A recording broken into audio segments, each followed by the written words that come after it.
Na 2019, den bestuursakkoord dat in para começa bem meldpunt.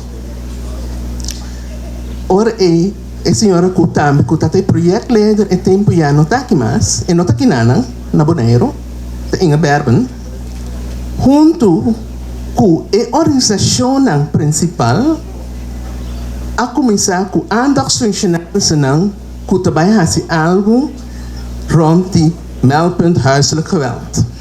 Assim a começar, nasce pilot, 6 lunas.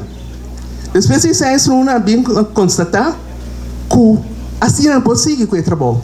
O trabalho está demais. Mas bem meldpunt. Assim é meldpunt, agora, a bem na vida, não é assim. Na julho de 2020, e nós a começar.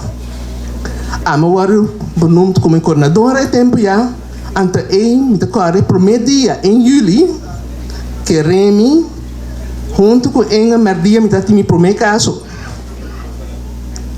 E me começar. Então, maneira, a senhora Chinara Caibisa, no outubro, novembro, dezembro, nós seguimos com uma personal em dienst. Tempo já nós está cai para o samenleving en zorg. E me tawag, senhora Silvana, bem sinta mais adiante, para sobre eta da Ribanos. Antonio Ribanos, riba a mim. Não há chance para falar você. Sigue assim nós coisas. Pero, mas me também sabe a hobby viajar agora aqui. Então, gente que era mais estranho, me também sabe, helaas gaat het te goed. Viaje, se me apontar-me 2 anos passados, 3 anos passados, não 3 anos passados. Meldpunt tem existência na Bonaire, gente não lo em papia, não pensavam, não está querendo. Nós não temos cultura, não temos papia, oferir nos problemas a abrir. Pero eu não, me estou mais orgulhoso de team de Meldpunt.